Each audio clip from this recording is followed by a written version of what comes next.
Okay, how does the homeless guy sleep in his car? Well, I've been doing it for over 2 years and I've gotten pretty comfortable with it.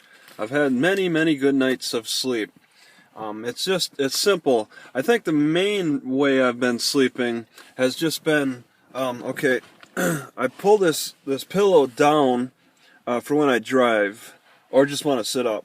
But I'll put it up here, okay, and just lay back and I'll sleep. I'll need a blanket in the cold weather, but I'll just sleep. I'll take my shoes off at least, but I generally sleep in my clothes. I sleep with all my clothes on. It's comfortable to me. All right, but I'll sleep like this, and it's not so much like the seat is reclined back as far as it can go, because it's broken. It's actually leaning up against the back seat, which I have pulled forward, and that's as far as it can go back. I think I broke this seat maybe sometime within that first year I was sleeping in my car, but it's no problem because I don't mind it keeping back all the way. In fact, when I drive, all I have to do is bring the pillow forward, and then I can sit up as much as I need to. Plus, I got the strap on my steering wheel, which I can lean back and hold on to the strap. I've been doing that for over a year now. So I'll sleep laying on my back, mostly just adjusting the pillow, and then when that doesn't get comfortable, I'll sleep on my side. Okay, I gotta do some adjusting all arounds with clothes and stuff, and I just kind of lay down. I like to pull this sleeping bag or something over this window so that nobody can see, and so that I can't see anybody, because that's a little uncomfortable, especially if I'm not in a really good spot. When there's a lot of traffic and stuff, I just want to cover like my face with this a little bit, so it doesn't look too silly. And then if I get tired of that, I can just lay on this side and just fall asleep.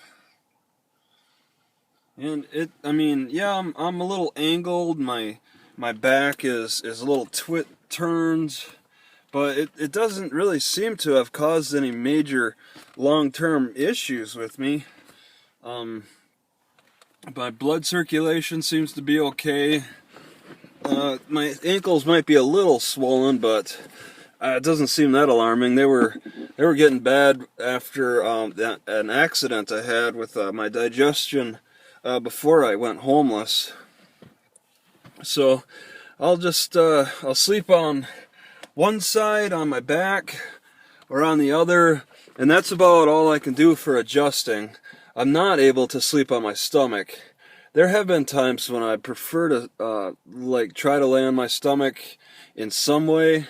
I'll turn and put my knees up on this seat, especially if it's like been raining for a week or so, and I'm really stuck in my car, unable to walk around. I want to just stretch out my stomach, so I'll get on my knees and then lean like that kind of over my seat and just kind of sit there and stare out the back window, or try to read something or whatever. And that's so I can stretch out my stomach. If it just feels uncomfortable, maybe like if you have gas, you want to stretch out that stomach. You want to get on all fours and stretch it, and that's supposed to open up some valves in your intestines or something to help the gas pass through. But there's really nothing else that I do to adjust for sleeping. Light is not an issue. I can sleep in light, no problems. Sometimes I'll try to cover a little bit. If it's, the cold weather, I'll cover with this, but I've slept in plenty of light, and it just doesn't really seem to wake me up. Heat and cold, extreme heats and extreme colds will wake me up. Like when it gets cold overnight, it definitely, inside my car, it changes quickly with the outside temperature. With the temperature, though, not the wind. This is a great wind protection at least. I really love the car for that wind protection. That's what would make it difficult to sleep outside